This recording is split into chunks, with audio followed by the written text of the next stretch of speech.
has all its naughty bits hung out on the front. Some people say it's a sort of religion. You're very lucky and privileged to own one. They were built like bathtubs on wheels.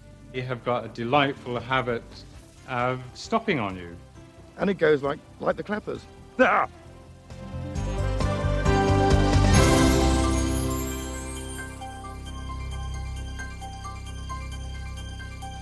Well, my grandfather, HFS Morgan, was the son of a rector in Herefordshire. But he had very much an engineering bent, and he in fact went to Swindon, to the Great Western Railway, to train as a railway engineer, and then came back to Malvern and ran a bus company. And the challenge in those days really was getting over the Malvern Hills, which he had to do on a regular basis to get back to Herefordshire, where his father, the rector, lived. And he thought he could build a vehicle that was capable of going up and down the hills better than anybody else, and he did that.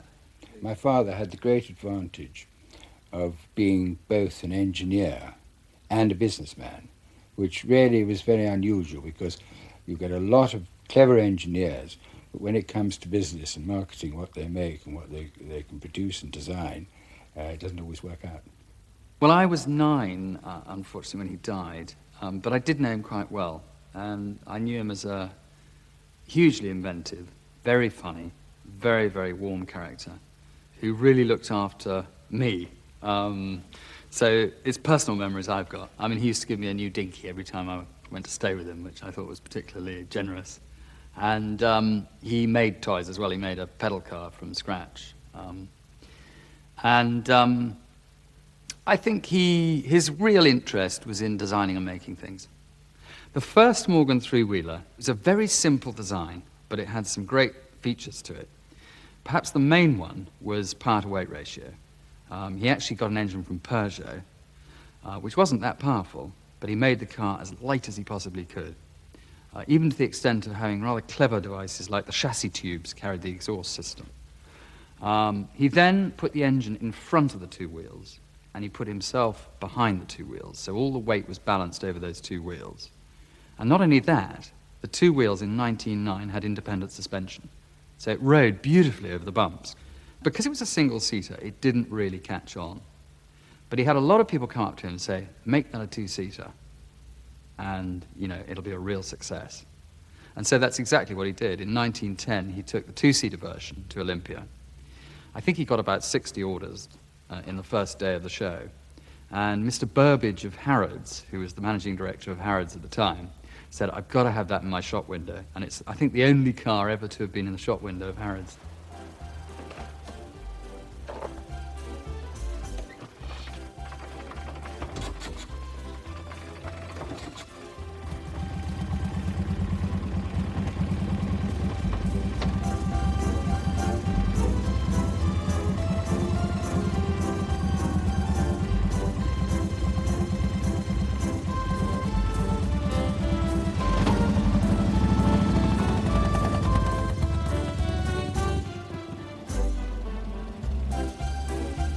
My present three-wheeler is a 1928 Aero Super Sports, and it has a Blackburn engine, 1096 water-cooled engine, and 2 speeds.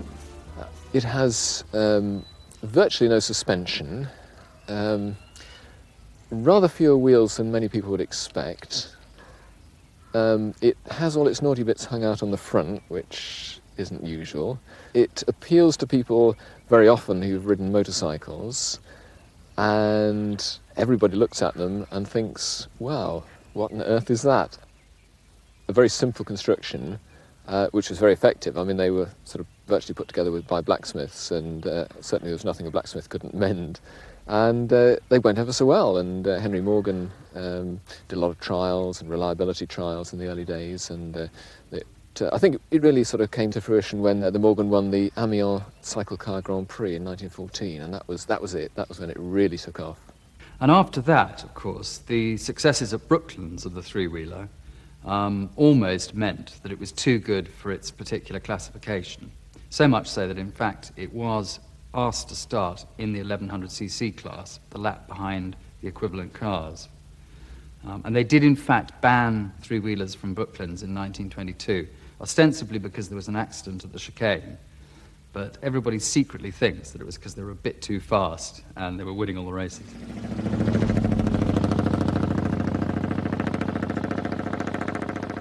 I used to race when I had more Sundays off, or could get more Sundays off, and I had an F-Type then, which had the four-cylinder Ford engine. And, of course, that was expendable. But the present one I haven't raced because the engine isn't expendable. It's quite an unusual engine, and if I blew it up, I'd be really stuck, I think.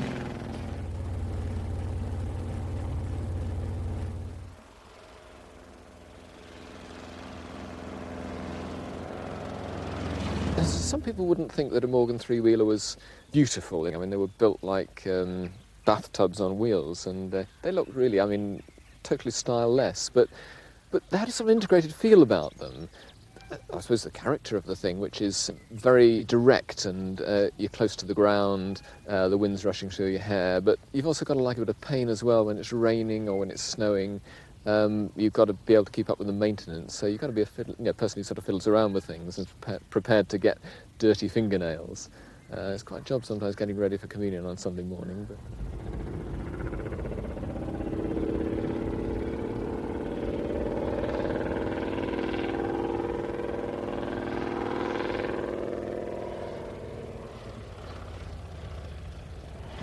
well, the three-wheeler Morgan had its heyday after the First World War and in the early 20s. And at that time, the factory was pushing out 40 to 50 cars a week, which makes our current production look rather lame in comparison. But it was affordable, it was sporting, and it benefited from quite cheap taxation as well. Having only 3 wheels gave it a huge advantage over the four-wheeler in terms of road tax at the time. if I looked at the essence of Morganeering from a religious perspective, I'd say it's sort of like being David and Goliath sort of thing. That there you are in a very small and improbable-looking car, and it'll do what an awful lot of cars much bigger and much more expensive won't do. And I think that was always the case. They go like the clappers, they handle really well, and they're sort of so individual. During the 30s, the three-wheeler went slowly out of favour. I think part of the reason for this was because obviously four-wheelers were being manufactured in mass production plants. But also, of course, people's expectations of comfort went up enormously. And as a result, my grandfather, I think, realised that the twin, sporting as it was, probably needed a bit more comfort. And to that end, he ended up building the last line of three-wheelers, which were the F-types.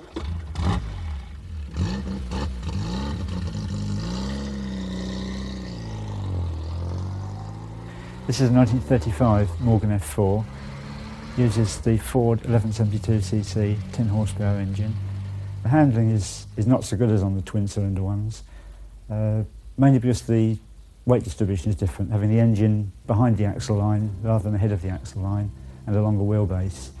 So although load performance is good compared with a lot of cars, the general handling I never feel is as good as on the two-cylinder sports models. Having doors doesn't help, makes the whole car more flexible, and nothing with doors is as good as one without doors. It was a good seller in the 1930s. Brought in some new customers who thought it was more car-like and perhaps a little bit more manageable for the average driver.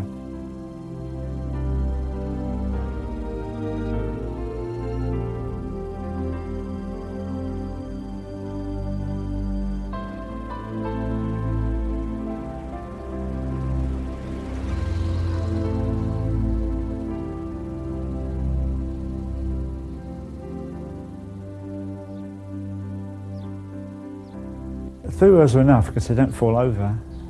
You've got to try pretty hard to turn a Morgan over. Some people have managed it, but general road manners of the three-wheeler are very good.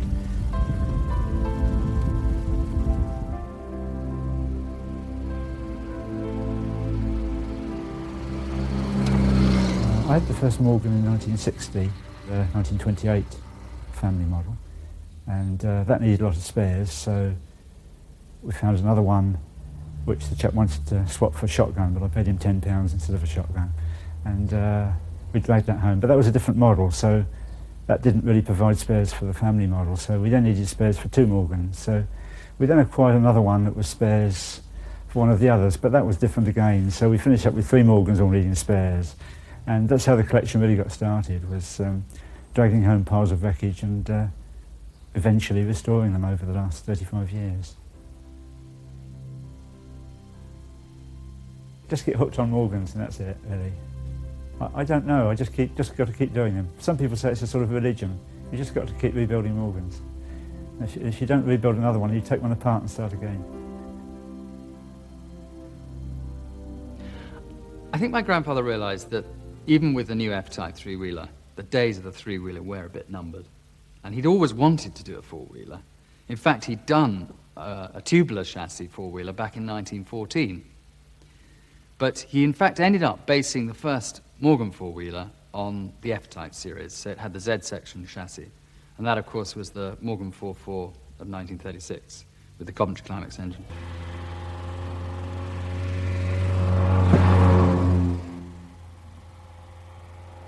The car is a 1938 Morgan 4.4 Series 1 coupe. And between 1938 and the outbreak of the war, around about 50 were built. And although some people used them in competition, for the most part, they were really used as a much more sedate country doctor's motor car or something like that. The cable brakes are entertaining because you rely obviously on the friction, but sometimes the friction will stay on one side, so the next time you apply the brakes you're pulling to the left and the time after that you pull to the right. They have got a delightful habit of stopping on you simply because they get so hot sometimes that the fuel evaporates. People who have an interest in the very early 4.4s, whether it's a coupe or a roadster, are probably the sort of people that also like taking cold showers. Someone once said that everything on a Morgan is adjustable, and therefore it's always in a state of being adjusted. There's no getting away from it. It is not always an easy matter to get the car from A to B over a long distance. You have got to accept the fact that something might well go wrong. But perhaps that's all part of the charm of it.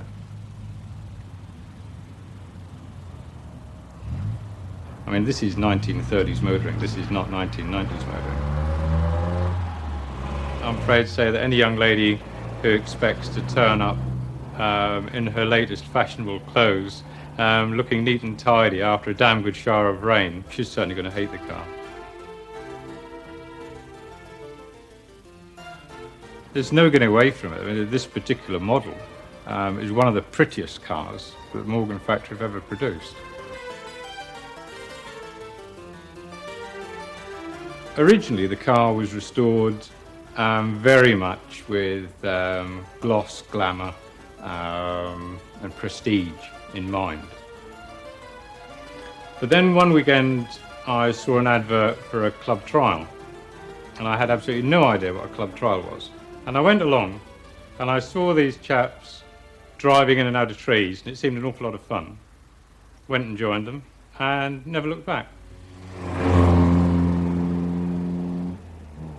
The Morgan Plus 4 was introduced in 1951, and it originally had the Vanguard engine, but latterly it had the Triumph engine. But right from the start, it gave the four-wheeler Morgan a lot of torque and quite a bit of extra power. So it was successful, particularly in rallies at the start, and latterly some quite interesting international competition, with particularly Chris Lawrence running at Le Mans in 1962 and winning the 2-litre class against the Porsches. My father, Peter Morgan, used to regularly do the RAC rally as well as the other major international rallies at the time. Competition is always important, but I personally am not convinced whether competition with some vehicle which doesn't resemble your road car or the car that people buy at all means very much. Personally, it doesn't mean much to me. And unless one can compete with a car that the public could say, gosh, that's like mine, you know, I've got one of those. That's what is necessary, I think. And in America, in SCCA racing, a man called Lou Spencer completely dominated the 2-litre class with a Morgan, which he called Baby Doll. There was Baby Doll 1, Baby Doll 2, Baby Doll 3, and Baby Doll 4. But they regularly saw off all the opposition in sports car racing in America, and led, in fact, to an enormous following for the Plus 4. I think at the end of the 60s, a lot of the sports car manufacturers were taking different directions.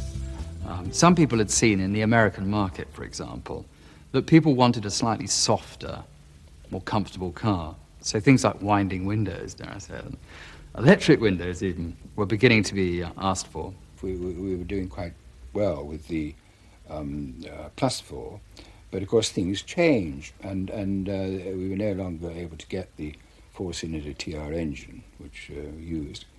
With the constant, we had to look out for another unit, and it just happened that the Rover engine that was offered to me was highly suitable for the car.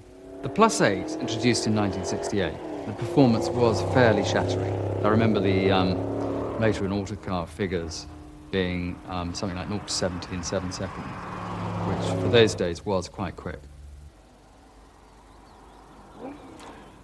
Morgan, not surprisingly, in the 30s and the 40s and the 50s, were marketed as simple, straightforward sports cars. They weren't unlike visually the MGs and the HRGs of the period. However, when we get to the 60s, particularly with the launch of the Plus 8, you get a complete change. Morgan became a fashion accessory. Their sales material and their literature garishly coloured. No reference to tradition, no reference to pedigree, and indeed by buying a Morgan, you were probably suggesting at that time that you were buying something, yes, unusual, but you were buying something that was rather up to date, rather high fashion.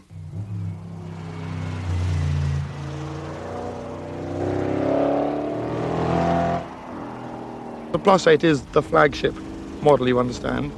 It's far gruntier than the lesser type, the 4.4 or the Plus 4.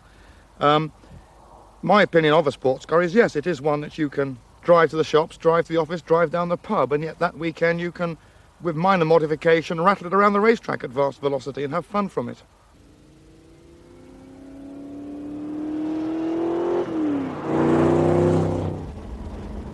And when you think of the history of Morgan cars, it was founded upon competitive success. In the early days, members of the family would have been sent out on a Friday night with instructions to go and win trophies over the weekend, and not to bother coming in again on Monday if they hadn't done so, you understand. I've raced now for about 10 years.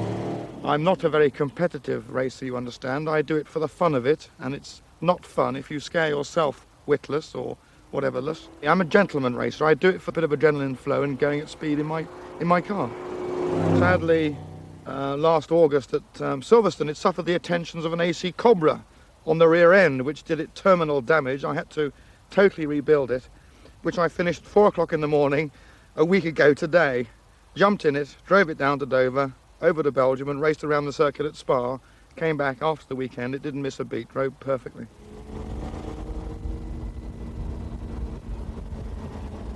In the 80s and 90s, the nostalgia boom in so many areas, including motoring, obviously affected Morgan, who presented their cars in catalogues that actually looked as if they were 50s catalogues. The cars inside are featured against 1930s petrol stations, 1930s petrol pumps, and every attempt was made in the 80s and 90s to suggest that by buying a Morgan, you were re-entering that particularly exciting world of motoring of the 30s. You were going to be driving on empty roads, and you were going to be going to deserted country pubs.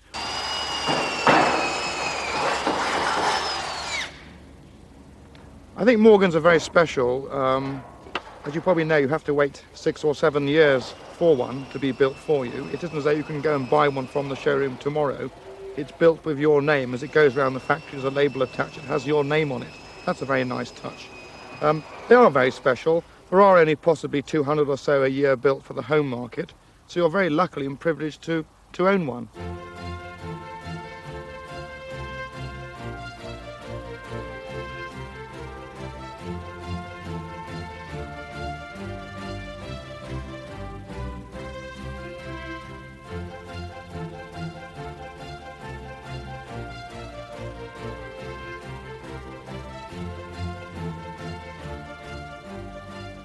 People often ask me, who styled the Morgan?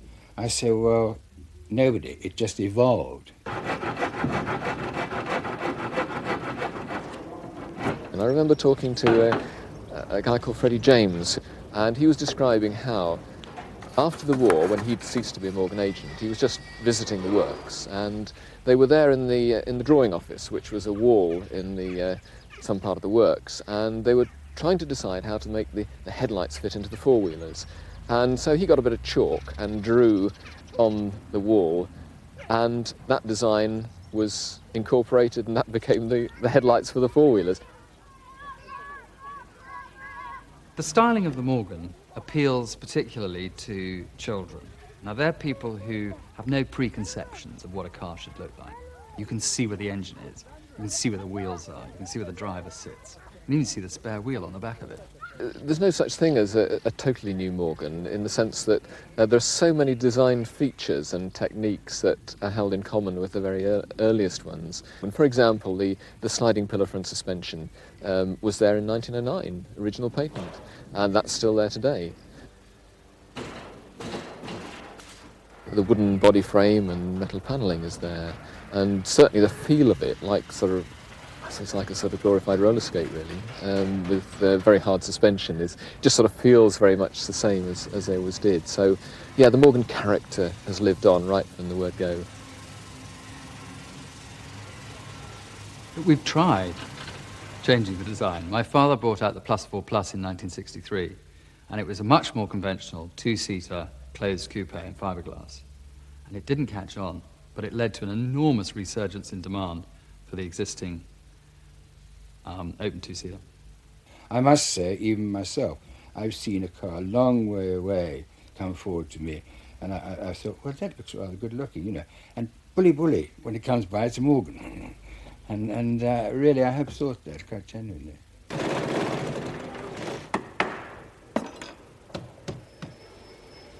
To continue making them is definitely a tribute to my father. I think you'd be quite satisfied and rather pleased and probably amazed. I don't think you'd believe it.